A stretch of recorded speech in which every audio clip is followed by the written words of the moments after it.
اعوذ باللہ من الشیطان الرجیم بسم اللہ الرحمن الرحیم ان الذین کذبوا بآیاتنا واستکبروا عنها لا تفتح لهم ابواب السماء ولا يدخلون الجنة حتى يلج الجمل في سم الخياط وكذلك نجزي المجرمين لهم من جهنم مهاد ومن فوقهم غواش وكذلك نجزي الظالمين والذين آمنوا وعملوا الصالحات لا نكلف نفسا إلا وسعها أولئك أصحاب الجنة هم فيها خالدون ونزعنا ما في صدورهم من غل تجري من تحتهم الأنهار وقالوا الحمد لله الذي هدانا لهذا وما كنا لنهتدي لولا أن هدانا الله لقد جاءت رسل ربنا بالحق ونودوا أن تلكم الجنة أورثتموها بما كنتم تعملون صدق الله العظيم ان الذين كذبوا بآياتنا بے شک وہ لوگ جنہوں نے جھٹلایا ہماری نشانیوں کو، ہماری آیات کو، واستكبروا عنها اور تکبر کیا ان سے، اس کو نہیں مانا اور اپنی مرضی کے مطابق چلتے رہے، لا تفتح لهم ابواب السماء ان کے لیے آسمان کے دروازے نہیں کھولے جائیں گے، ولا يدخلون الجنہ اور وہ جنت میں داخل نہیں ہوں گے، حتی یلج الجمل فی سم الخیاط یہاں تک کہ اونٹ ایک سوئی کے چھوٹے سے سوراخ میں سے نہ گزر جائے، وَكَذَلِكَ نَجْزِي الْمُجْرِمِينَ اور اسی طرح ہم بدلہ دیتے ہیں مجرم لوگوں کو، لَهُم مِّن جَهَنَّمَ مِہاد ان کے لیے جہنم میں آگ کا بچھونا ہوگا، وَمِن فَوْقِهِمْ غَوَاشٌ اور اوپر سے آگ کا اوڑھنا ہوگا، وَكَذَلِكَ نَجْزِي الظَّالِمِينَ اسی طرح ہم بدلہ دیتے ہیں ظالموں کو، وَالَّذِينَ آمَنُوا اس کے مقابلے میں وہ لوگ جو ایمان لائے، وَعَمِلُوا الصَّالِحَاتِ اور انہوں نے نیک اعمال کیے، لا نکلف نفسا الا وسعها اور ہمارا قانون یہ ہے کہ ہم کسی شخص پر اس کی طاقت سے زیادہ بوجھ نہیں رکھتے، اولئک اصحاب الجنہ یہی لوگ جنت والے ہیں، ہم فیہا خالدون اس میں ہمیشہ رہیں گے، وَنَزَعْنَا مَا فِي صُدُورِهِم مِّن غِلٍّ اور ہم نکال پھینکیں گے ان کے دلوں میں جو کینہ موجود ہے، جو کدورت ہے، تجری من تحتہم الانہار ایسی جگہوں پر رہیں گے جس کے نیچے نہریں بہتی ہوں گی، وقالوا اور یہ لوگ یہ کہیں گے الحمدللہ الذی ہدانا لہذا تمام تعریفیں اس اللہ کے لیے ہے جنہوں نے ہمیں اس جگہ کی طرف ہدایت فرمائی، وما كنا لنهتدی اور ہم ہرگز راہ پانے والوں میں سے نہ تھے، لولا ان ہدانا اللہ اگر اللہ ہماری رہنمائی نہ فرماتے تو، لقد جاءت رسل ربنا بالحق اور یہ بھی کہیں گے کہ رسول جتنے بھی تھے وہ ہمارے پاس ہمارے رب کی طرف سے حق لے کر آئے تھے، ونودو اور ان کو آواز دی جائے گی فرشتوں کی طرف سے، ان یہ آواز ہوگی تلکم الجنہ یہ وہ جنت ہے تمہارے لیے، اورثتموہا جس کا تمہیں وارث بنایا گیا ہے، بما کنتم تعملون تمہارے اعمال کے سبب، صدق اللہ العظیم۔ سورہ اعراف کا چوتھا رکوع، اور رکوع تو لمبا ہے، اس میں 4 آیات پر ہم آج بات کریں گے۔ یہ 4 آیات وہ ہیں کہ جب اللہ رب العزت نے انسان کو بنایا اور پھر انسان کی یعنی آدم علیہ السلام کی پشت سے لال چیونٹیوں کی صورت میں وہ روحیں باہر نکال لی اور ان کے سامنے اپنا ایک عہد پیش کیا جس کو عہد الستو کہا جاتا ہے، اور اللہ نے پوچھا الستو بربکم کیا میں تمہارا رب نہیں؟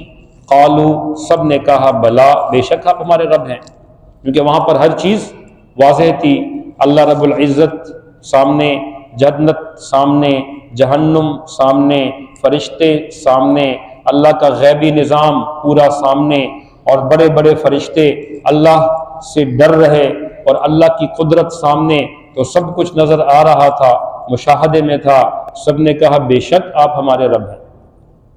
پھر اللہ نے ایک عہد ان سے اور لیا، اور اس عہد کا ذکر پچھلے گزر چکا ہے۔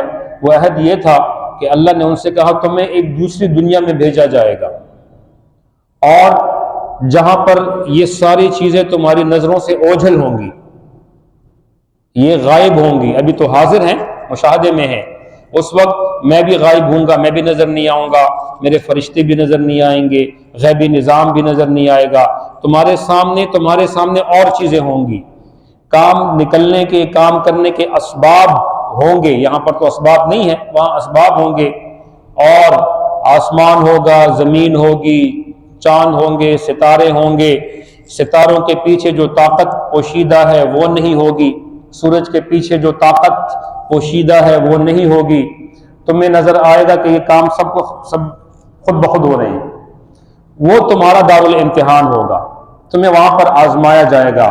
لنبلونکم، ہم ضرور تمہیں آزمائیں گے، لتبلونکم، تم ضرور آزمائے جاؤ گے، لیبلوکم، تاکہ اللہ پاک تمہیں آزمائے، ونبلوکم، ہم تمہیں آزمائیں گے۔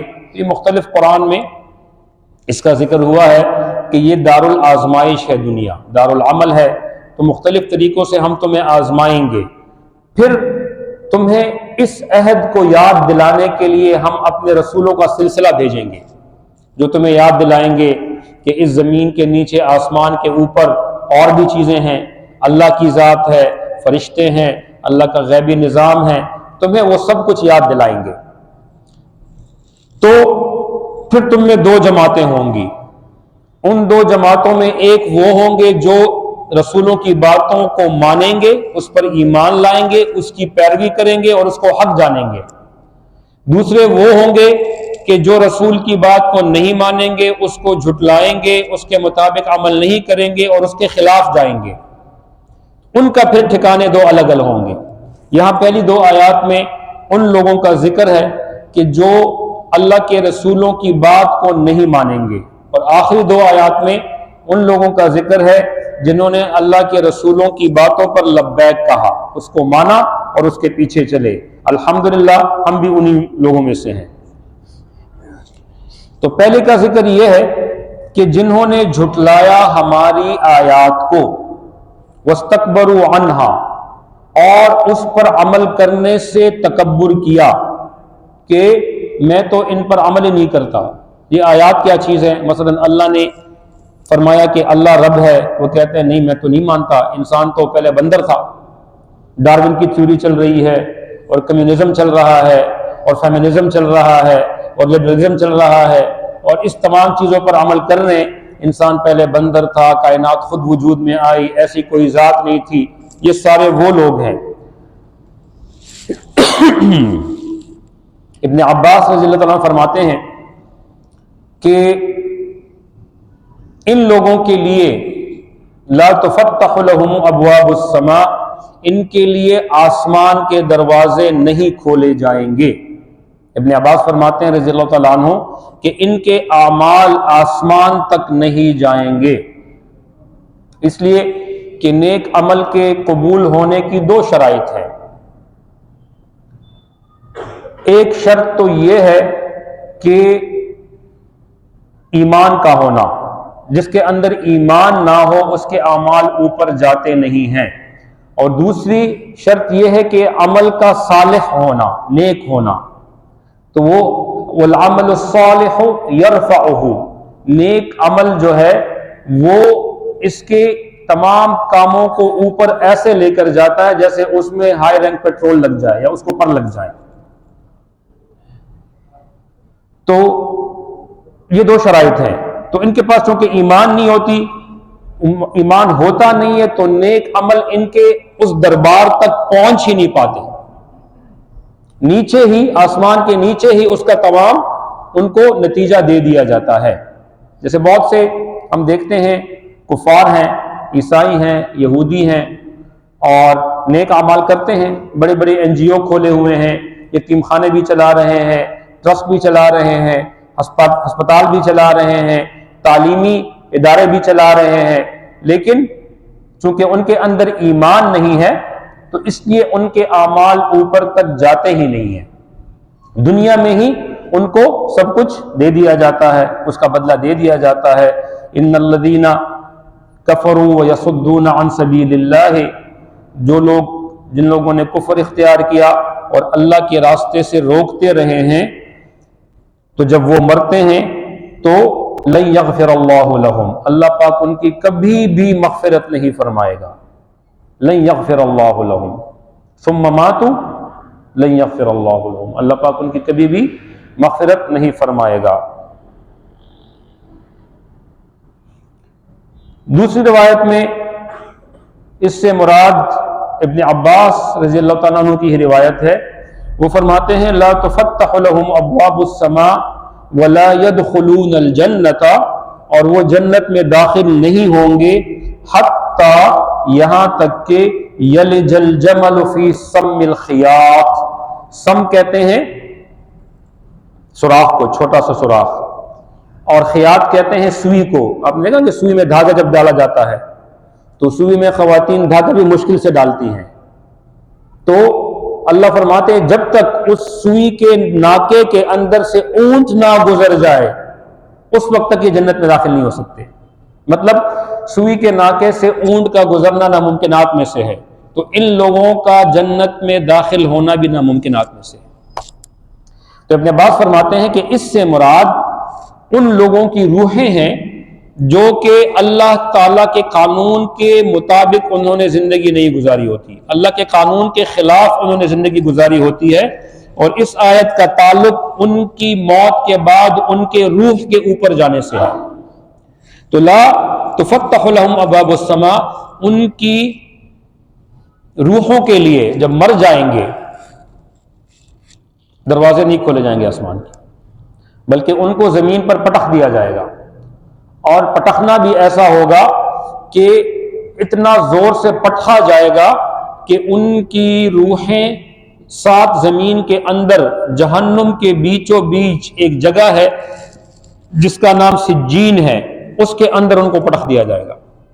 جس طرح لوط علیہ السلام کی قوم کو ان کی غلط کارروائیوں کی وجہ سے سب سے سخت سزا دی گئی تھی، اور جبرائیل علیہ السلام نے ان کی جو زمین تھی اس کے نیچے اپنا پر لگا دیا تھا، اور اپنے پر سے اس کو اٹھا کر آسمان تک لے گئے، اتنا اونچائی تک لے گئے کہ پہلی آسمان پر جو محافظ فرشتے ہیں انہوں نے یہ فرمایا کہ ہم نے اس قوم کے مرغوں کی آذان کی آواز اپنے کان میں آسمان کے قریب سنی، اور وہاں سے جبرائیل علیہ السلام نے ان کو پٹخ کر زمین پر مار ڈالا تھا الٹا، اور اسی سفر میں اسی دوران میں ان پر پتھروں کی بارش بھی ہوئی، ان پر کنکریوں کی بارش بھی ہوئی جو کہ سر پہ جا کر اور نیچے سے نکل رہے تھے، اور ہر ایک بندے کا نام ہر ایک کنکری پر لکھا ہوا تھا، ٹارگیٹڈ لوگ تھے وہ، تو اس طریقے سے ان کو پٹخا گیا۔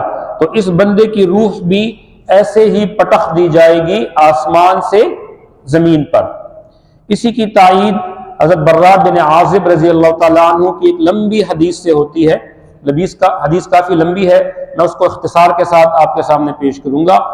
اس حدیث کا ذکر یہ ابن ماجہ میں بھی ہے، نسائی میں بھی ہے، امام احمد بن حنبل نے بھی اپنی کتاب میں مسند احمد میں اس کو نقل کیا ہے۔ حضور صلی اللہ علیہ وسلم ایک مرتبہ ایک صحابی، انصاری صحابی کے جنازے پر تشریف لے گئے۔ جب تشریف لے گئے تو اس جنازے میں قبر کھدنے میں ابھی تھوڑا سا وقت تھا، جنازے کے بعد دفن کے لیے لے گئے تو آپ صلی اللہ علیہ وسلم قبر مبارک سے تھوڑا سا کنارے پر تشریف فرما ہوئے، صحابہ رضوان اللہ علیہم اجمعین سب آپ کے ارد گرد جمع ہو گئے۔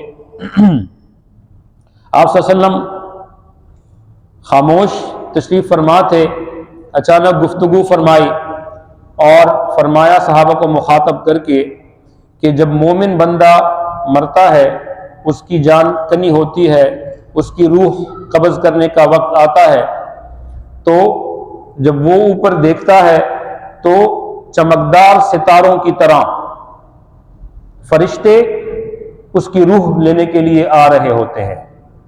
ایسے خوبصورت ہوتے ہیں جیسے چمکدار ستارے کو بندے کو دیکھنے کا دل کرتا ہے، اسی طرح ان سفید لباس میں ملبوس اور خوبصورت چمکتے ہوئے چہروں والے فرشتوں کو یہ دیکھتا رہ جاتا ہے۔ وہ فرشتے آتے ہیں اس کی روح لینے کے لیے اور جبرائیل علیہ السلام کے پاس آس پاس کھڑے ہو جاتے ہیں، اسرائیل علیہ السلام کے ساتھ کھڑے ہو جاتے ہیں۔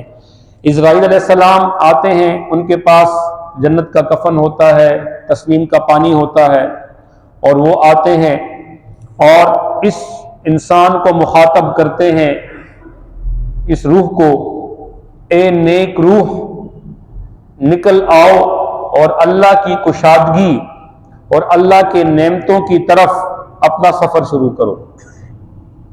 تو اللہ کے نبی صلی اللہ علیہ وسلم نے فرمایا کہ وہ روح بدن سے ایسے نکلتی ہے جیسا ایک مشکیزے کو آپ الٹا کریں تو اس سے پانی جس آسانی سے نکلتا ہے اس کا منہ کھول دیا جائے، تو اسی طرح اس بدن سے وہ روح آرام سے نکل جاتی ہے۔ اس کی وجہ کیا ہے؟ کیوں؟ اس کی وجہ یہ ہے کہ جسم اپنے تمام جوڑ اس روح کے لیے کھول دیتا ہے، اس کو اپنے جسم کے اندر، اپنے پنجرے کے اندر روکتا نہیں ہے، جوڑ کھل جاتے ہیں اور اس کو پتا ہے کہ آنے والی منزلیں راحت اور سکون والی ہیں اور مزوں والی ہیں اور نعمتوں والی ہیں، تو اس لیے جسم کوئی بھی مزاحمت نہیں دکھاتا اور روح کو آرام سے جانے دیا جاتا ہے۔ یہ روح جاتی ہے جب فرشتے اس کو جنت کے کفن میں، جنت کے کپڑوں میں لپیٹ دیتے ہیں اور اوپر ان کا سفر شروع ہو جاتا ہے، تو اس سے اتنی زبردست خوشبو نکلتی ہے کہ پورا جہان معطر ہو جاتا ہے اور اس کو ساری مخلوقات محسوس کرتی ہے سوائے انس اور جن کے، کیونکہ یہ مکلف مخلوق ہیں، تو مکلف مخلوق کا آزمائش ہے کہ ان کا جب وقت آئے گا تب یہ غیب کی چیزوں کو محسوس کریں گے، جب تک ان کا وقت نہیں ہوگا یہ غیب کی چیزوں کو محسوس نہیں کر سکتے، ورنہ آزمائش ختم ہو جائے گی۔ یہ جب جاتے ہیں تو اوپر دیگر فرشتے جو آسمان کے نیچے مختلف ذمہ داریوں پر معمور ہوتے ہیں، کسی کے ذمہ حفاظت کرنا، کسی کے ذمہ اللہ کی مجلسوں کو تلاش کرنا، کسی کے ذمہ قرآن کی جو حلاوت ہے اس کو لینا، یہ ہوتے ہیں، تو وہ اس کے قریب آتے ہیں، ان دو چمکدار روشن چہروں والوں فرشتوں کے قریب، پوچھتے ہیں کہ یہ کون ہے، یہ نیک روح کس کی ہے؟ اتنی زبردست معطر روح، کیونکہ فرشتے خوشبو کے دیوانے ہیں، لطیف مخلوق ہیں اور فرشتوں کو خوشبو کھینچتی ہے اور فرشتوں کو بدبو دور کرتی ہے۔ اس لیے اللہ کے نبی صلی اللہ علیہ وسلم نے ہمیشہ فرمایا جب نماز کے لیے آیا کرو تو مسواک کیا کرو، گھر جایا کرو مسواک۔ اس لیے شریعت میں، اسلام میں صفائی کی انتہائی تلقین کی گئی ہے، اور آپ صلی اللہ علیہ وسلم نے فرمایا 3 چیزیں ہیں اگر وہ ہدیے میں کسی کو پیش کی جائیں تو اس کو رد نہ کیا جائے، جس میں سے ایک خوشبو بھی ہے، ایک تکیہ ہے جو عزت کی علامت ہے، اور ایک دودھ ہے کھانے میں، اور دودھ یہ نور کی علامت ہے، تو خوشبو رد نہ کریں، اور خوشبو کے ہدیے ایک دوسرے کو دینے چاہیے اور خوشبو ہمیشہ لگانی چاہیے۔ فرشتے کھنچے چلے آتے ہیں، اس لیے جب بندہ قرآن پڑھتا ہے تو اس کے منہ سے جو الفاظ اور نورانیت نکلتی ہے، فرشتے اس کے قریب آتے جاتے ہیں، یہاں تک کہ قرآن کو براہ راست اپنے جسم میں اتارنا شروع کر دیتے ہیں، اور ایک موقع پر اللہ کے نبی نے فرمایا کہ فرشتے اتنے قریب آ جاتے ہیں کہ اپنے ہونٹ قرآن پڑھنے والے کے ہونٹوں پر رکھ کر براہ راست قرآن کی نورانیت کو لینا شروع کر دیتے ہیں۔ یہ اگر اس بندے کے منہ سے بدبو آ رہی ہو تو وہ دور بھاگ جاتے ہیں، اور جہاں تک بدبو ہوتی ہے تو وہاں سے دور سے پھر قرآن کو سنتے ہیں اور وہ لیتے ہیں۔ اس لیے فرمایا جو بندہ جھوٹ بولے تو جھوٹ بولنے کے ساتھ ہی اس کے منہ سے ایسی بدبو نکلتی ہے کہ جو اس کے فرشتے ہیں وہ 1 میل تک اس سے دور بھاگ جاتے ہیں، اتنی غلیظ بدبو ہوتی ہے۔ اور یہ جو کرامن کاتبین ہوتے ہیں یہ بولتے ہیں، ان کو بددعا دیتے ہیں کہ تمہارا بیڑا غرق، تمہارا ناس ہو، ہماری مجبوری ہے کہ ہم یہاں پر رکے ہوئے ہیں، ہماری طبیعت پر بہت بوجھ ہو گیا ہے تمہاری بدبو کی وجہ سے، تم نے ہمیں بڑی تکلیف دی، اللہ تمہیں ایسی تکلیف میں مبتلا کرے۔ ہمارے معاشرے میں جھوٹ پر جھوٹ، جھوٹ پر جھوٹ بالکل عادت بنا چکے ہیں۔ تو یہ فرشتے ان سے کہتے ہیں یہ روح، نیک روح کس کی ہے؟ اس کی خوشبو سے تو پورا جہان معطر ہو گیا ہے۔ تو وہ کہتے ہیں، وہ فرشتے اس کے وہ نام پکارتے ہیں جو دنیا میں اس کے القابات تھے، لوگ اس کو یاد کرتے تھے، بڑا سچا آدمی ہے، بڑا نیک آدمی ہے، بڑا ایماندار آدمی ہے۔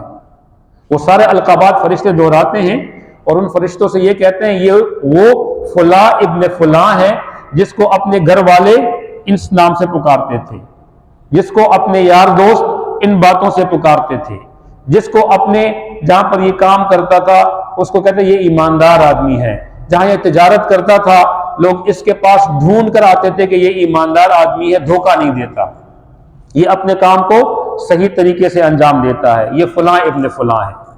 کہتے بڑا اس پر رشک کرتے ہیں۔ اتنے میں اوپر جاتا ہے، آسمان پر صدا جاتی ہے، جب پہلے آسمان کے جو دروازے ہوتے ہیں وہاں یہ دروازہ کھٹکھٹاتا ہے، یہ بڑی لمبی حدیث ہے، بخاری میں بھی ہے۔ تو وہ کہتے ہیں کہ کون ہے، کس کی روح لے کر آئے ہو؟ کہتے ہیں فلاں ابن فلاں، جس کو اس کے دنیا والے اچھے اچھے ناموں سے پکارا کرتے تھے۔ کہتے ہیں ہاں لے آؤ۔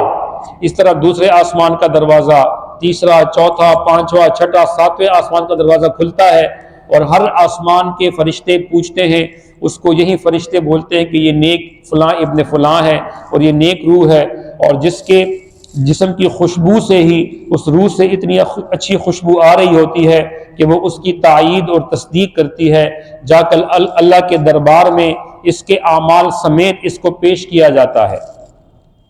یہاں پر پھر روایات مختلف ہیں، لیکن اس روایت میں یہ آتا ہے کہ اللہ فرماتے ہیں کہ ٹھیک ہے، اس کے اعمال کو علیین کی طرف لے جاؤ۔ علیین، وما ادراک ما علیون، کتاب مرقوم یشہدہ المقربون، وہاں پر صرف نیک لوگ جا سکتے ہیں، اللہ کے مقرب بندے۔ یشہدو، اس کا مشاہدہ کون کرے گا؟ اللہ کے جو نیک بندے ہوں گے، گناہگار وہاں نہیں جا سکتے۔ اس روایت میں ہے کہ اللہ فرمائیں گے اس کے عمل نامے کو علیین کی طرف لے کر منتقل کر دے اور اس کو محفوظ کر دے وہاں پہ، اور اس کی روح کو واپس کر دے اپنے جسم میں، تاکہ اس کا جو حساب کتاب قبر میں ہے وہ چلتا رہے۔ تو اس کو بڑے احترام کے ساتھ قبر میں اس کی روح کو واپس کیا جاتا ہے، اور پھر فرشتے آتے ہیں اس کا حساب کتاب لینے، اور وہ حساب کتاب 3 سوالات پر مشتمل ہوتا ہے۔ ان سے کہتے ہیں من ربک، تمہارا رب کون ہے؟ یہ کہتا ہے ربی اللہ، میرا رب اللہ۔ اللہ ہمیں یہ جواب دینے کی توفیق عطا فرمائے، ہماری زبانوں سے اللہ کرے یہی جواب نکلے۔ پھر پوچھیں گے ما دینک، تمہارا دین کیا ہے؟ کہتے دینی الاسلام۔ پھر پوچھتے ہیں کہ وہ بزرگ کون ہے؟ وہ بزرگ ہستی جس کی تم مانا کرتے تھے دنیا میں اور اس کے طریقوں کو تم تعظیم دیا کرتے تھے اور اس پر عمل کیا کرتے تھے، وہ ہستی کون ہے؟ یہاں پر یہ الفاظ ہیں، مختلف روایات میں مختلف الفاظ ہیں۔ بعض جگہوں پہ آتا ہے کہ اللہ کے نبی کا عکس دکھایا جائے گا کہ یہ بزرگ کون ہے۔ بعض جگہ پہ پوچھا جائے گا من نبیک، تمہارا نبی کون ہے، یعنی کس کے طریقے کے مطابق تم نے کون سا لائف سٹائل اختیار کیا تھا۔ تو یہ بولیں گے کہ وہ بزرگ جو ہے یہ محمد الرسول اللہ ہیں اور یہ میرے نبی ہے۔ تو اتنے میں ایک تو وہ فرشتے کہیں گے صدقتا، تم نے ٹھیک کہا، اور دوسری ہے کہ نودیا کے الفاظ ہیں کہ غیب سے آوازیں آئیں گی، اس نے بالکل ٹھیک جواب دے دیا، اور اب اس کو جنت کا لباس پہنا دیا جائے اور اس کے لیے جنت کا فرش بچھا دیا، اس کی فلورنگ ہے قبر کی فلورنگ، یہ جنت والی ہو جائے، جیسے ہم یہاں قالین بچھاتے ہیں تو اس کے لیے جنت کا جو ہے وہ پورا فرش بچھا دیا جائے گا، فرش کے الفاظ آتے ہیں حدیث میں۔ اور تیسری نعمت اس کو دی جائے گی کہ اس کے لیے جنت کے مناظر کھول دیے جائیں، تو کھڑکی کھل جائے گی اور یہ دیکھے گا کہ یہ میرا ٹھکانہ ہے۔ چوتھا انعام اس کو یہ دیا جائے گا کہ اس کے اعمال کو، جو نیک اعمال ہیں، اس کو حسین صورت میں اس کے ساتھ بٹھا دیا جائے تاکہ اس کو اس کے یہ اعمال اس شخص کو قیامت تک گپ شپ میں لگاتے رہے تو اچھا وقت یوں گزر جاتا ہے، برا وقت نہیں گزرتا۔ تو وہ اعمال بعض روایات میں آتا ہے کہ جو مرد ہوگا اس کے لیے بہت ہی حسین خاتون کی صورت میں اعمال سامنے آ جائیں گے اور ان کے ساتھ ان کی گپ شپ ہوتی رہے گی، اور اتنے میں اعلان ہو جائے گا کہ قیامت آ گئی۔ دوسری جگہ پہ روایت میں آتا ہے، وہ اس روایت سے ہٹ کر ہے، کہ ایک حسین خاتون اس کی قبر میں آ جائے گی اور وہ جب اس کو دیکھے گا تو اس کے حسن میں کھو جائے گا اور وہ بولے گی کہ میں تو غلط جگہ پہ آ گئی ہوں، اور جب وہ جانے لگے گی تو یہ خود پر قابو نہ رکھتے ہوئے اس کی طرف اپنا ہاتھ بڑھائے گا تو اس نے ایک بہت ہی خوبصورت موتیوں کی مالا پہنی ہوگی، یہ پوری منظر کشی ہو رہی ہے، تو وہ جب اس پر ہاتھ لگائے گا وہ تو پتلی گلی سے نکل جائے گی، لیکن اس کا ہار اس کے ہاتھ میں آ جائے گا اور وہ ہار ٹوٹ جائے گا۔ جب ٹوٹے گا تو اس کے چہرے پر ایک بے چینی اور ندامت آئے گی، وہ لڑکی اس سے بولے گی کہ یا عبداللہ، اللہ کے بندے ندامت نہیں کرو، یہ ہار تم نے توڑا ہے، اس کو پہلتے ہیں دوبارہ اور ہم مل کے پہلیں گے، میں تمہاری مدد کروں گی۔ تو ایک طرف سے تم پہلو، ایک طرف سے میں پہلتی ہوں، تو موتیوں کو اس تار میں پروئیں گے اور اب وہ ہار ختم نہیں ہوگا کہ اتنے میں قیامت آ جائے گی، اعلان ہوگا کہ بھئی قیامت آ گئی۔ اور خاتون کے لیے کہا جائے گا، ان کو حکم دیا ہوگا کہ نم کنائمۃ العروس، ایسے سو جاؤ جیسا کہ پہلے رات کی دلہن آرام کرتی ہے، یعنی پہلے رات کی دلہن کا کسی بندے کا اس کے ساتھ کوئی سروکار نہیں ہوتا، وہ خالص اس کو سجایا جاتا ہے اپنے خاوند کے لیے، اپنے شوہر کے لیے، اور نہ صبح ٹینشن برتن دھونے کی، نہ صبح ٹینشن جھاڑو پونچھا لگانے کی، نہ صبح ٹینشن سسر ساس کے لیے ناشتہ بنانے کی، بلکہ ناشتہ بھی اس کو تیار اور ہر چیز تیار، کمرہ بھی سجا ہوتا ہے اور اس کو آرام۔ تو کوئی فرشتے، کوئی مخلوق کا کام اس مردہ خاتون سے نہیں ہوگا، صرف اللہ میاں کے حکم سے اس کو دوبارہ اٹھایا جائے گا، تو اس لیے اس کو کوئی تنگ نہیں کرے گا۔ تو یہ دو روایتیں ہیں۔ یہاں پر جو فرمایا گیا ہے کہ اس کو کہا جائے گا کہ جنت کے دروازے کھول دیے جائیں، جنت کا فرش بچھا دیا جائے، جنت کا لباس پہنا دیا جائے اور اس کے لیے قبر کو کشادہ کر دیا جائے، یہ اس طرح۔ اور قیامت کے اور اس مردے کے جو اچھی حالت میں ہوگا، اس کو وقت کا احساس نہیں ہوگا، یہ سمجھے گا کہ قیامت جب آئے گی، یہ سمجھے گا کہ بس میں نے اتنا ہی وقت قبر میں گزارا جیسا 2 رکعت فجر کی ہوتی ہے۔ 2 رکعت فجر مختصر ہوتی ہے نا، جس میں مسنون یہ ہے کہ پہلی رکعت میں قل یا ایھا الکافرون پڑھا جائے اور دوسری رکعت میں قل ھو اللہ احد پڑھا جائے، یہ مستحب اور مسنون ہے۔ تو فجر کی 2 رکعت کو لمبا نہیں کرنا چاہیے جو مسنون ہے، فرض کو تھوڑا کھینچا جاتا ہے۔ پھر اللہ کے نبی نے فرمایا کہ اس کے مقابلے میں ان الذین کذبوا بآیاتنا، جنہوں نے اللہ کی نشانیوں کو جھٹلایا، واستکبروا عنہا، اور جب بھی اللہ کا حکم آیا تو اس نے اپنی چھاتی نکالی تکبر سے کہ میں تو نہیں مانتا، یا قولاً یا فعلاً، میں تو نہیں مانتا، اور اس نے تکبر کیا۔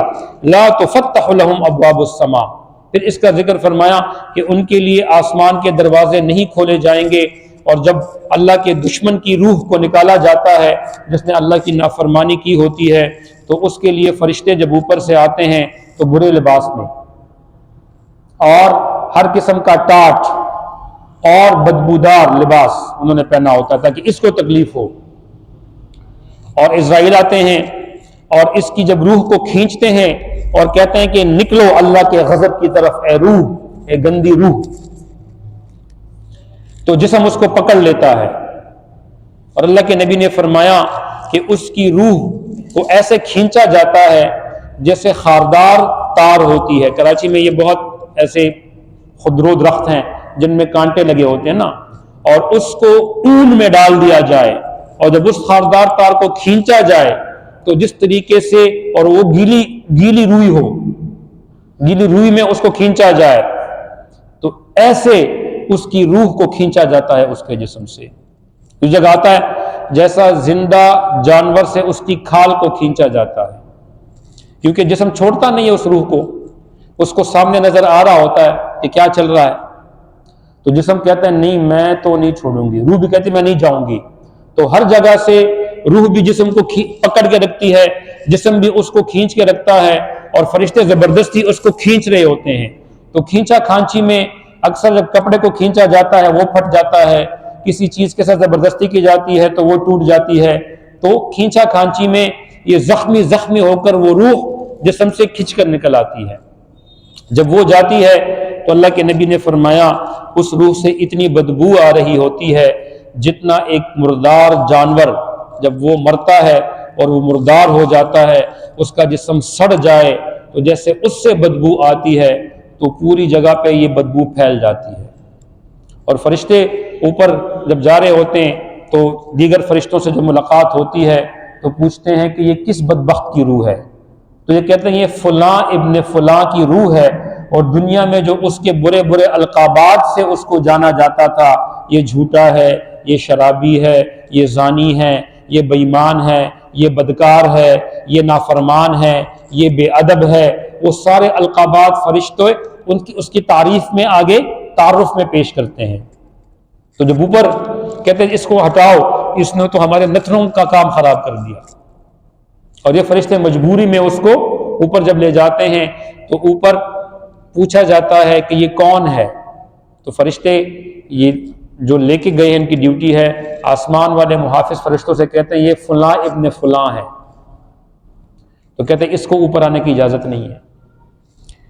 لا تفتح لهم ابواب السماء، ان کے لیے آسمان کے دروازے نہیں کھولے جاتے۔ اس کے ساتھ کیا کیا جائے؟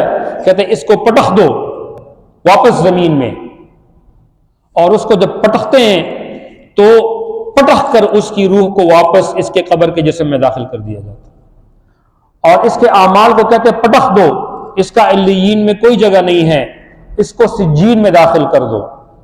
تو سجین وہی جہنم کی گھاٹی ہے، تو دوزخیوں کے اعمال سجین میں محفوظ کر دیے جاتے ہیں، تو ان کی فائلیں وہاں پر سیف ہوتی ہیں، ان کا دفتر سٹوریج سجین میں ہے، اور نیک لوگوں کی فائلوں کا سٹوریج کہاں ہے؟ علیین میں ہے۔ جب یہ جاتا ہے اللہ کے نبی نے فرمایا فرشتے آتے ہیں گرجدار آواز میں، منکر نکیر اس سے پوچھتے ہیں وہی 3 سوال، من ربک، یہ کہتا ہے ہا لا ادری لا ادری، مجھے کوئی نہیں پتا، مجھے کوئی نہیں پتا، میری بربادی میری بربادی۔ ما دینک لا ادری لا ادری، من نبیک لا ادری لا ادری۔ تو ان کے لیے پھر یہ ہوتا ہے جہاں یہ فرمایا لہم من جہنم مہاد، پھر ندا آتی ہے اس کے لیے جہنم کا بچھونا تیار کر دو، پورا فرش بچھا دو اس کے لیے جہنم کا۔ ومن فوقہم غواش، اور ان کے لیے جہنم کا اوڑھنا لے آؤ آگ کا، اور جہنم کی کھڑکیاں کھول دو تاکہ اس کی لو اور حبس اور بدبو اس کو آتی رہے، اور قبر اس پر تنگ کر دو۔ تو اتنا اللہ کے نبی نے فرمایا اتنی قبر تنگ ہوتی ہے کہ اس کی جو یہ کیا ہے یہ ربس پسلیاں ایک دوسرے کے اندر یوں گھس جاتی ہیں۔ اللہم احفظنا منہم، اللہ پاک حفاظت فرمائے۔ یہاں پر ان لوگوں کا بیان ہوا، پھر انصاری کی قبر تیار ہو گئی اور اس کو عزت اور احترام کے ساتھ اس صحابی کو قبر میں اتار دیا گیا۔ بہرحال یہ اللہ کے نبی صلی اللہ علیہ وسلم نے وہاں پر فرمایا جب ایک انصاری صحابی کا جنازہ تیار تھا۔ دوسری 2 آیات میں والذین آمنوا، جو لوگ ایمان لائے، تو یہ پہلی 2 آیات ان لوگوں کے لیے تھی کہ جنہوں نے اللہ کے نبیوں کے پیغامات کو جھٹلایا، اس کا ساتھ نہیں دیا، اپنی مرضی کے مطابق چلے اور ان کو تکلیفیں پہنچائی۔ دوسری جو 2 آیات ہیں ان 2 لوگوں کے بارے میں ہیں، ان لوگوں کے بارے میں ہیں جنہوں نے اللہ کی نبی کی تعلیمات کو، یہ قرآن ہے ان پر اترا ہے ہمارے پہ، تو اس کو ویلکم کہا اور اس کو تسلیم کیا، اس پر عمل کرنے کی کوشش کی اور اس کا ساتھ دیا، اور اللہ کے نبی کے پیغام کو اس کو پھیلایا۔ اس میں کچھ خوش قسمت ایسے لوگ ہیں جنہوں نے اس کو اپنی زندگی کا مقصد بنا لیا کہ ہمارا جینا مرنا اس کے ساتھ ہوگا، اپنی صلاحیتیں اس کے لیے وقف کر دی، اس کو سمجھنے کے لیے، اس پر عمل کرنے کے لیے، اس کو دنیا میں پھیلانے کے لیے۔ کچھ لوگوں نے جزوی طور پر اس کو اپنایا، اور کچھ لوگوں نے کہا کہ اگرچہ ہمیں سمجھ میں نہیں آتا، لیکن اگر ہمیں اس کی سمجھنے والوں کی طرف سے جو بھی احکام آئے ہم اس کو مانیں گے، اس پر عمل کریں گے، اگرچہ ان کے درجات میں فرق ہوگا لیکن بہرحال ان کو تکلیف نہیں ہوگی۔ تو والذین آمنوا، جو لوگ ایمان لائے۔ دیکھیں ایک قرآن کا ایک اسلوب یہ ہے کہ جہاں بھی قرآن نے ایمان کا ذکر کیا ہے نا والذین آمنوا، اس کے ساتھ اعمال صالحہ کا ضرور ذکر کیا ہے، یعنی ایمان والوں سے یہ بعید ہے کہ وہ عمل صالح کو نہ اپنائے، یہ نامکمل مومن ہے۔ کامل مومن وہ ہے جو اعتقاد کے اعتبار سے بھی پختہ ہو اور عمل کے اعتبار سے بھی پختہ ہو۔ آپ جہاں بھی دیکھیں آمنوا وعملوا الصالحات، آمنوا وعملوا الصالحات، آمنوا وعملوا الصالحات، ایمان لایا جھوٹ بولتا ہے تو یہ کامل مومن نہیں ہے۔ ایمان لائے رشوت لیتا ہے، یہ کامل مومن نہیں ہے۔ ایمان لائے لوگوں کے ساتھ زیادتی کرتا ہے، غیبت کرتا ہے، بہتان لگاتا ہے، خود پسندی میں مبتلا ہے، عجب میں مبتلا ہے، حسد کرتا ہے، تکبر کرتا ہے، تو اللہ کی نظر میں، شریعت کی نظر میں یہ کامل مومن نہیں ہے۔ تو اس لیے یہ بھی فرمایا والذین آمنوا وعملوا الصالحات، ایمان کے ساتھ اس نے نیک اعمال کیے۔ اس لیے توبہ کی تکمیل کے لیے سورہ نور میں اللہ نے فرمایا کہ والذین آمنوا من بعد ذلك یا والذین ان الذین تابوا من بعد ذلك، پھر آگے شرط فرمائی واصلحوا، انہوں نے اپنی اصلاح بھی کی، یعنی کہ اپنے کاموں میں لگا ہوا ہے اور استغفر اللہ بھی کہہ رہا ہے۔ ٹھیک ہے، زبان کو اللہ نے توفیق دی تو اچھی بات ہے، استغفار کو نہیں روکنا چاہیے، لیکن ان کاموں کو چھوڑ دینا چاہیے۔ حاجی صاحب بھی ہے، نمازی بھی ہے، سود بھی کھا رہا ہے، لوگوں کے ساتھ زیادتی بھی کر رہا ہے۔ یہ جو تصور ہمیں پیش کیا ہے اس سرمایہ نظام نے کہ دین کا نام صرف عبادات تک محدود ہے، یہ بالکل غلط اور لغو تصور ہے۔ دین ہمارے 24 گھنٹے کی زندگی میں شامل ہے۔ کھانا کیسا ہے، پینا کس طریقے سے ہے، اپنا کاروبار کیسے کرنا ہے، نوکری کیسے کرنی ہے، مالک کیسے بننا ہے، نوکر کیسے بننا ہے، ملازم کیسے بننا ہے، نمازی کیسے بننا ہے، کیسا بیٹا بننا ہے، کیسا باپ بننا ہے، کیسا شوہر بننا ہے، کیسا بھائی بننا ہے، کیسی بہن بننا ہے، یہ ساری شریعت کے اندر موجود ہے۔ سب کی حدود ہے، اپنے حدود کے اندر رہے گا تو ہر ایک چیز عبادت ہے۔ یہاں تک کہ ہمارا تو اتنا خوبصورت دین ہے کہ آپ کا کھانا پینا تک عبادت ہے۔ حلال طریقے سے اپنی خواہشات کو پورا کرنا بھی عبادت ہے، اس پر بھی اجر ملتا ہے۔ ایک مرتبہ اللہ کے نبی نے فرمایا کہ سبحان اللہ کہنا بھی صدقہ ہے، الحمدللہ کہنا بھی صدقہ ہے، یہ بھی صدقہ ہے، حتیٰ کہ اپنی بیگم کے پاس جانا بھی صدقہ ہے۔ تو ایک صحابی نے پوچھا یا رسول اللہ یہ کیسا صدقہ ہے؟ وہ تو اپنی خواہش کے لیے جاتے ہیں۔ اللہ کے نبی نے فرمایا کیا حرام کے دروازے کھلے ہوئے نہیں ہیں کیا دنیا میں؟ کھلے ہوئے ہیں، کہتے اس سے بچ کر حلال کی طرف جانا تو نیکی ہی ہے۔ تو ہمارا تو ایسا دین ہے، اللہ کرے ہمارا دین ہماری سمجھ میں آ جائے، اس کو سمجھنا بہت ضروری ہے۔ الدین النصیحہ، اللہ کے نبی نے فرمایا دین خیر خواہی ہی خیر خواہی ہے، للہ اللہ کے لیے بھی خیر خواہی ہے، لرسول ہی اس کے رسول کے لیے بھی ہے، ولی ملائکتی ہی فرشتوں کے لیے بھی خیر خواہی، ولی ائمۃ المؤمنین وعامتہم مسلمانوں کے حکمرانوں کے لیے بھی خیر خواہی ہے اور عام مسلمانوں کے لیے بھی خیر خواہی ہے۔ ہمارا دین خیر ہی خیر ہے، اللہ اس کی خیر ہمیں نصیب فرمائے۔ تو والذین آمنوا جو نیک ایمان لائے، وعملوا الصالحات نیک اعمال کیے۔ آگے ایک اصول زبردست ہے دین کا، لا نکلف نفسا الا وسعها، اللہ نے فرمایا ہم کبھی بھی کسی نفس پر اتنا بوجھ نہیں ڈالتے جتنا اس کی برداشت سے باہر ہو۔ کھڑے ہو کر نماز نہیں پڑھ سکتے، بیٹھ کر پڑھ لو، بیٹھ کر نہیں پڑھ سکتے لیٹ کر پڑھ لو، اشارے سے پڑھ لو، اور لیٹ کر بھی نہیں پڑھ سکتے تو معاف ہے، اشارے سے بھی نہیں پڑھ سکتے تو اگر 5 نمازوں 24 گھنٹے تک آپ کی صحت دوبارہ لوٹ آتی ہے تو 5 نمازوں تک آپ اس کی قضا کرو گے. اگر اس سے زیادہ آپ پر بے ہوشی طاری ہوتی ہے یا جنون ہوتا ہے، بندہ پاگل ہو جاتا ہے یا کوما میں چلا جاتا ہے یا جسم ایسی بیماریاں مبتلا ہے کہ اشارے سے بھی نہیں پڑھ سکتا، تو جتنے دن تک ہے وہ نمازیں معاف ہو جاتی ہیں. تو لا یکلف اللہ نفسا، جسم میں طاقت نہیں ہے پڑھنے کی تو اللہ نے معاف کر دیا. روزہ نہیں رکھ سکتے، سفر میں ہو قضا کر لو، کفارہ نہیں ہے. بیماری ہے، صاحب فراش ہو، فدیہ دے دو. حج استطاعت نہیں ہے، نہیں کرو. زکوٰۃ اگر استطاعت نہیں ہے تو نہیں دو. مالدار پہ ہے، غریب پر نہیں ہے. جتنی انسان کی طاقت ہے اللہ پاک نے اتنا ہی حکم اس کے لیے رکھا ہے. تو اس کو ایک کو عزیمت کہا جاتا ہے اور ایک کو رخصت کہا جاتا ہے. اس کی 2 کیٹیگریز ہیں. لا یکلف اللہ نفسا. تو اگر اللہ نے ہم پر رکھا ہے 5 نمازیں ہیں تو اس کا مطلب ہے ہماری جسم میں صلاحیت ہے نمازیں پڑھنے کی. اللہ نے ہم پر حقوق رکھے ہیں، اس کا مطلب ہے صلاحیت ہے ہمارے اندر. اور اگر صلاحیت کم ہوتی ہے تو علماء کے ساتھ ہم ملیں کہ میری اس حالت میں میرے لیے شرعی حکم کیا ہے. ہدایت تو ساری موجود ہیں. اور ہمیشہ دوسری بات یاد رکھیں، فرض کو فرض کے درجے میں رکھیں، واجب کو واجب کے درجے میں، سنت کو سنت کے درجے میں، نفل کو نفل کے درجے میں. بعض لوگ نفل پر جو ہے وہ بہت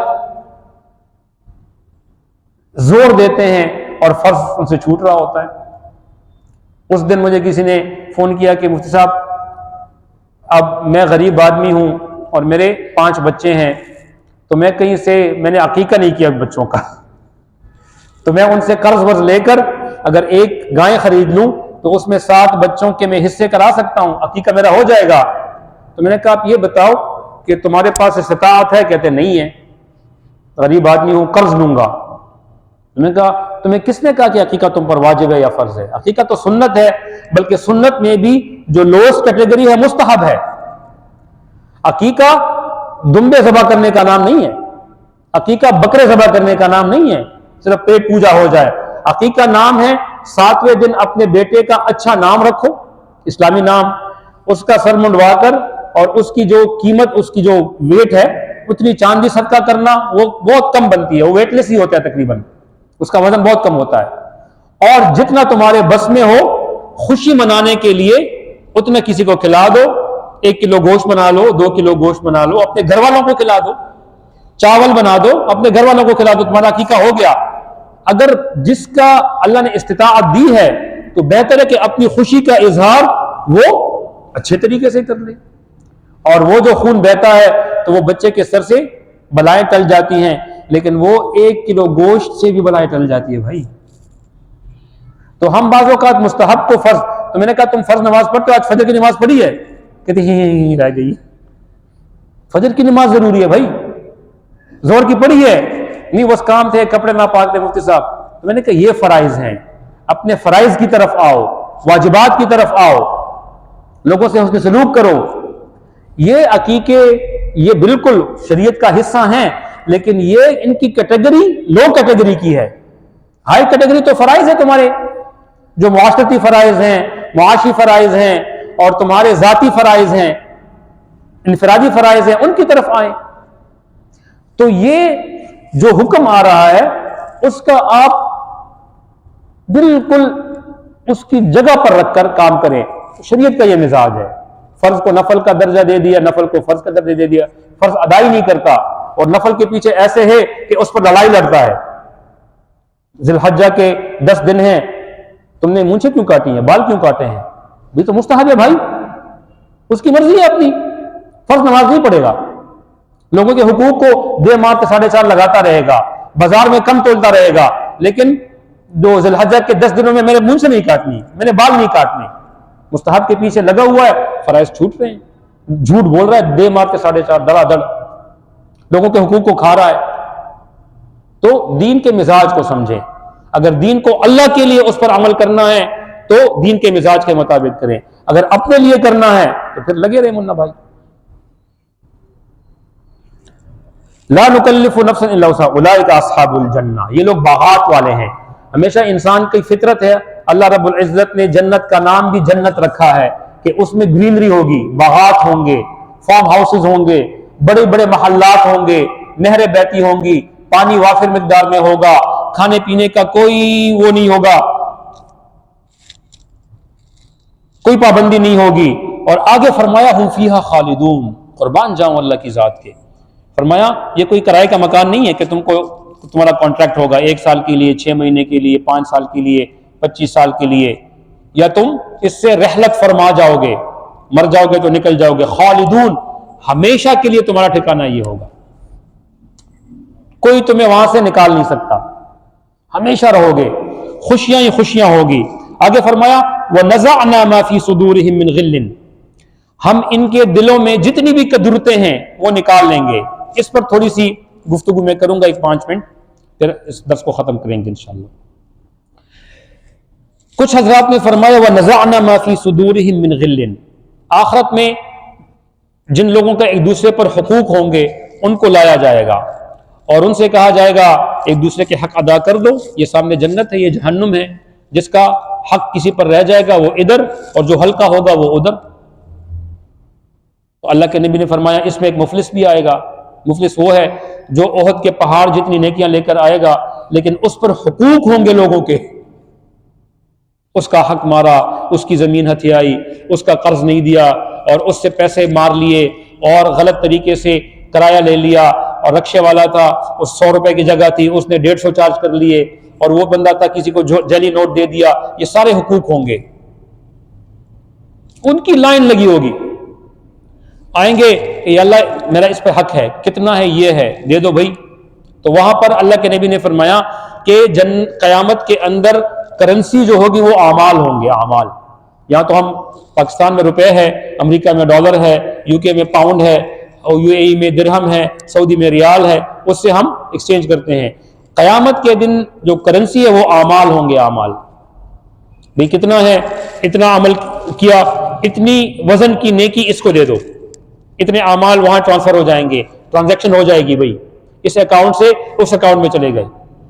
آج کل ہمیں موبائل ایپس نے اور کمپیوٹر نے آسان کر دیا کہ کیسے ٹرانسفر ہوتے ہیں، گروپ کر کے وہاں چلے جاتے ہیں، دوسرا آئے، اتنا کرتے کرتے حتیٰ کہ اللہ کے نبی نے فرمایا اس کے احد پہاڑ جتنی نیکیاں ختم ہو جائیں گی، زیرو، بیلنس زیرو ہو جائے گا۔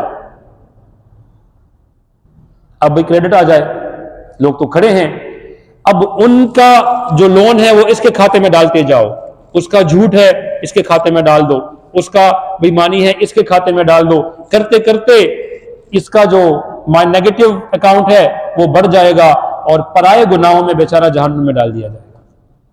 تو فرمائے یہ میری امت کا مفلس ترین آدمی ہے۔ تو جس پر جس کا جتنا حق ہے کوشش کرے کہ دنیا میں ہی ادا کر دے، آخر میں بہت مشکل ہے بھائی، آخرت میں، سمجھ لے بات کو۔ دوسرا فرمایا کہ نزعنا ما فی صدورہم کی کیا صورت ہوگی، تو ابو الحسن فرماتے ہیں کہ اس کی ایک صورت یہ ہوگی کہ جنت اور جہنم کے بیچ میں ایک پل ہوگا جس کو پل صراط کہا جاتا ہے، اور ہر بندہ اس پل میں سے گزرے گا لازمی طور پہ۔ تو جب یہ جاتے جائیں گے تو جب جہنم کو کراس کریں گے تو اس پل کے آخری حصے میں ان کو روک دیا جائے گا اور ان سے کہا جائے گا اگر ایک دوسرے کے ساتھ کچھ حساب کتاب ہے تو یہی چکتا کر لو اس پل کو کراس کرنے سے پہلے۔ اور پل بالکل باریک ہے، تلوار سے تیز ہے، بال سے باریک ہے اور موم سے نرم ہے، اور ایمان والے اپنے ایمان کی طاقت اور اس نور سے آگے گزریں گے، تو اپنے جو ایمان ان کی کیٹیگرائزیشن ہوگی، یعنی ان کی جو درجہ ہوگا اس درجے کے مطابق جائیں گے۔ اللہ کے نبی نے فرمایا کچھ لوگ ایسے ہوں گے جو بجلی کی چمک کی طرح گزر جائیں گے، اور بجلی کی چمک ایسے جب آئی اور گئی، جب دیکھیں گے تو اس پار ہوں گے۔ کچھ لوگ ایسے ہوں گے جو تیز ہوا کی طرح گزریں گے، جیسے صلی اللہ علیہ وسلم کی ہوا تھی کہ غدوہا شہر ورواحہا شہر، جیسے ہائی سپیڈ جیٹ طیارہ ہوتا ہے۔ کچھ لوگ آرام آرام سے گزریں گے، کچھ لوگوں کے اوپر بوجھ ہوگا، گزریں گے اور اس کا برداشت نہیں کریں گے اور اس کے اندر گر جائیں گے جہنم میں۔ تو ان کو آخر میں رکھا جائے گا کہ ہاں ایک دوسرے سے حساب کتاب چھوٹا کر لو، بولیں گے ہمارا کوئی حساب نہیں ہے، میں نے اس کو معاف کر دیا اور وہ بھی میں نے تم کو معاف کر دیا، بس یہاں سے نکلے، نیچے کیا پڑا ہوا ہے۔ تو دوسری صورت یہ بتائی، روایت میں ہی آتا ہے، فرماتے ہیں کہ جنت کی طرف جب یہ جائیں گے اور پل کو کراس کر جائیں گے تو وہاں مناظر اچھے اچھے آنا شروع ہو جائیں گے۔ جیسے ہم جاتے ہیں نا کہیں پہ، کشمیر وشمیر جاتے ہیں، سوئٹزرلینڈ جاتے ہیں تو اچھی اچھی سینریاں آتی ہیں، خوبصورت مناظر آتے ہیں، تو ان کے لیے ایسے مناظر آئیں گے اور وہاں پر خوبصورت چشمے ہوں گے، ان سے کہیں گے اس چشمے کا پانی پی لو۔ جب وہ پانی پیئیں گے تو اندر کی قدورتیں، دشمنیاں، حسد، بغض، کینہ سب ختم ہو جائے گا اور ایک دوسرے کے ساتھ بھائی چارے والا چکر شروع ہو جائے گا۔ اور پھر آگے جائیں گے تو دوسرا خوبصورت چشمہ آئے گا، جیسے جھیل سیف الملوک کی طرف جاتے ہیں یا خوبصورت خوبصورت تالاب ہوتے ہیں تو بندہ چاہتا ہے کہ وہاں پر تھوڑا سپاٹ بھی بنا لیں، منزل تک پہنچنے سے پہلے اس میں غوطہ بھی لگا لے، سوئمنگ بھی کر لے۔ تو بولیں گے ہم نہانا چاہتے ہیں، کہتے ہیں نہا لیں۔ جب نہائیں گے تو جنت کا حسن ان پر آ جائے گا، خوبصورتی، جردن، مردن، بال غائب، جسم کے بال غائب، جردن، صرف 3 جگہوں پہ بال رہیں گے، ایک سر پہ رہیں گے، ایک یا بھووں کے بال رہیں گے اور یہ آنکھوں کی پلکوں کے بال رہیں گے، باقی غائب۔ مردن، ان کی آنکھیں جو ہے وہ سرمئی ہو جائیں گی، قدرتی سرما ان کی آنکھوں میں آ جائے گا، اور ان کا قد وہ انسان کا جو قد اول ہے آدم علیہ السلام کو جیسے بنایا گیا تھا 60 گز کا قد ہو جائے گا، اور آواز کی شیرینی داؤد علیہ السلام کی ہو جائے گی، بولیں گا تو پرندے اور پہاڑ تک اس کو توجہ سے سنیں گے، اتنی خوبصورت آواز۔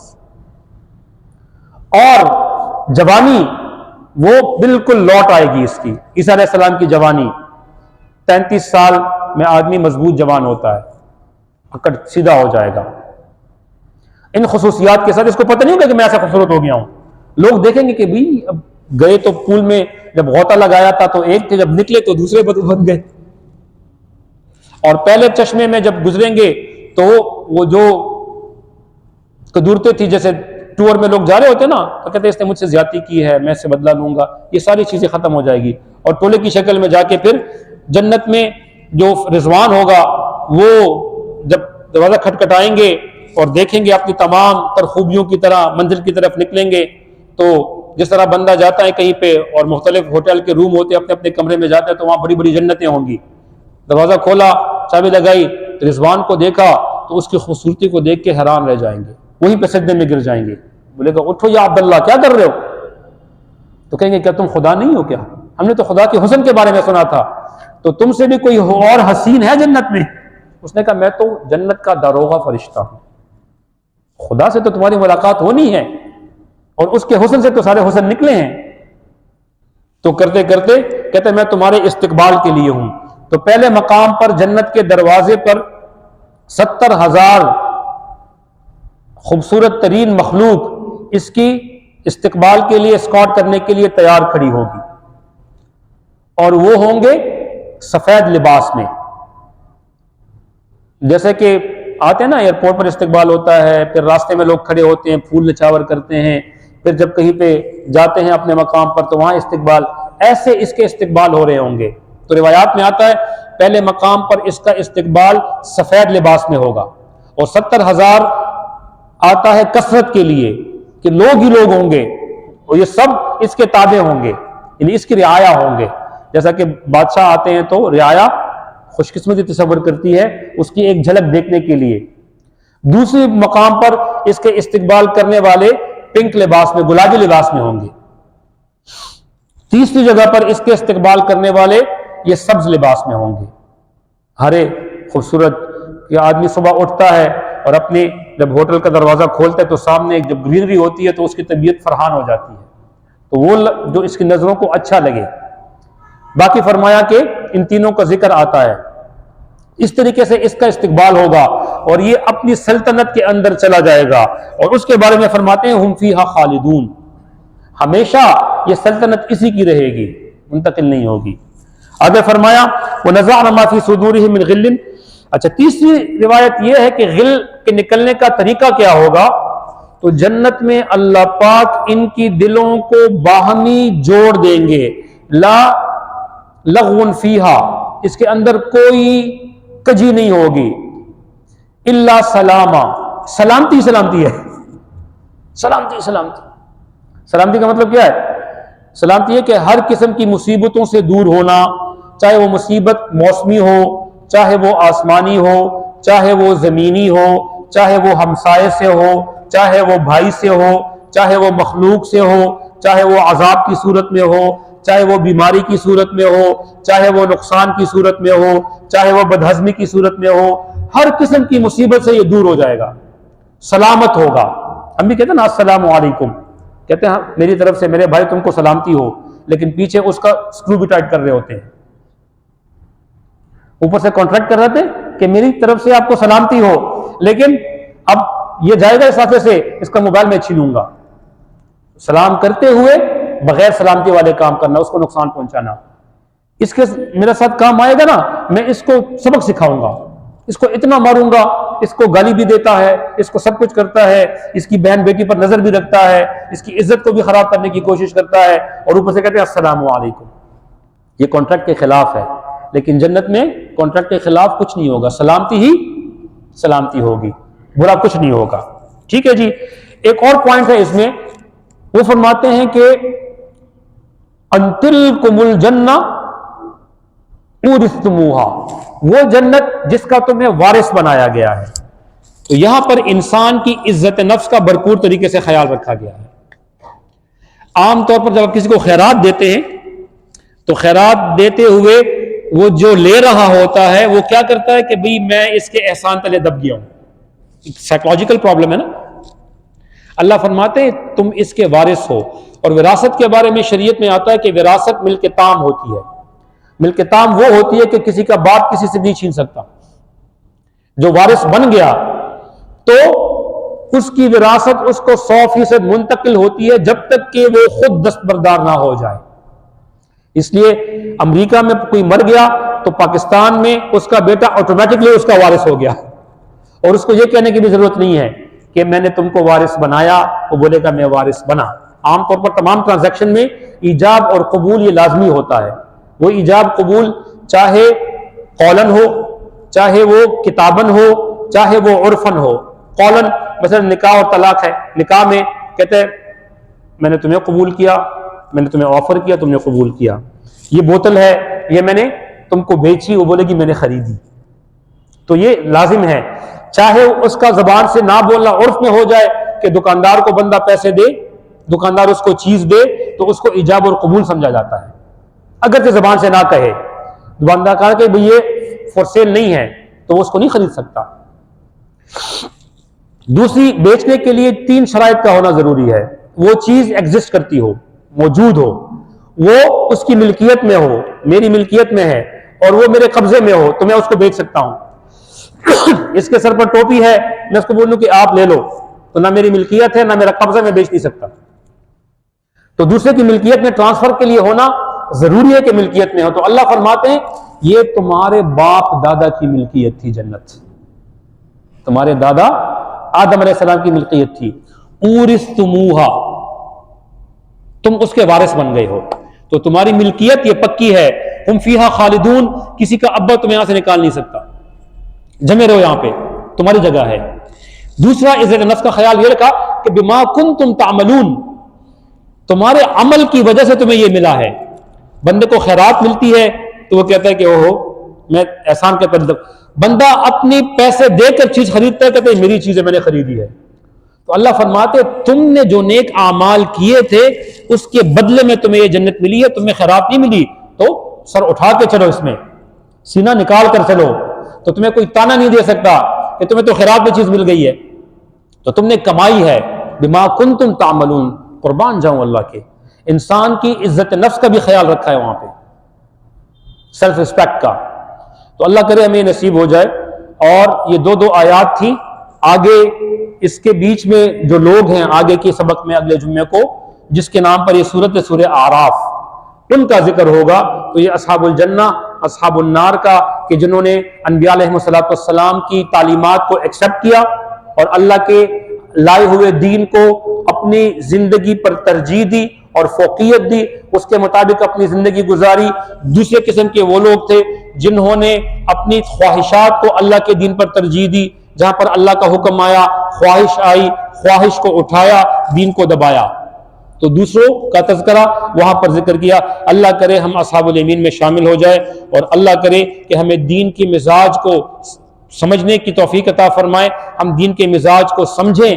دین کسی پر بوجھ نہیں ہے، لا نکلف نفسا الا وسعها، اللہ فرماتے ہیں ہم نے دین کو بوجھ بننے کے لیے نہیں اتارا، دین سہولت ہے، اور دین کی سہولتوں کو ہم علماء کے قریب ہو کر جانیں کہ دین میرے لیے اس کے لیے کیا حکم ہے۔ ہو سکتا ہے میرے لیے الگ حکم ہو، ان کے لیے الگ ہو، ان کے لیے الگ ہو، کسی کے لیے عزیمت ہو، کسی کے لیے رخصت ہو۔ تو ایک دوسرے کو دیکھتے ہوئے ہم نہ کریں، بلکہ پوچھ کر، میں کاروبار کر رہا ہوں، مول صاحب کے پاس جائیں، میرے کاروبار کے کیا اصول ہے، اس کے کانٹریکٹ کو دیکھیں، اس میں اگر کوئی خلاف دین بات ہے تو اس کو میں نکالنے کے لیے تیار ہوں۔ آپ دیکھیں گے کہ آپ انشاءاللہ اس میں سلامتی کے ہو پائیں گے۔ وآخر دعوانا ان الحمدللہ رب العالمین۔ اللهم إنا نسألك من خير كل ما سألك منه عبدك ونبيك وحبيبك سيدنا ومولانا محمد صلى الله عليه وسلم وعبادك الصالحون، ونعوذ بك من شر كل ما استعاذك منه عبدك ونبيك وحبيبك سيدنا ومولانا محمد صلى الله عليه وسلم وعبادك الصالحون، وأنت المستعان وعليك البلاغ ولا حول ولا قوة إلا بالله۔ ایک فیملی میں کچھ مسائل چل رہے ہیں، ان کے لیے دعا کریں کہ اللہ پاک ان کے مسائل کو خیر و عافیت سے حل فرما دے، اور اللہ پاک رحمت اور خیر کے فرشتوں کو نازل فرما دے، اور رشتہ داروں میں جو آپس میں نوک جھوک چل رہی ہے، جو کمی جاتی ہو رہی ہے، اللہ پاک اس کو عافیت کے ساتھ، انصاف کے ساتھ ہر حقدار کو اپنا حق پہنچا دے، اور کسی پر آخرت میں دوسرے کا بوجھ نہ پڑے، اور اللہ پاک اس معاملے کو عافیت سے حل فرما دے۔ صلی اللہ تعالیٰ علی خیر خلقہ محمد وآلہ وصحبہ اجمعین برحمتک۔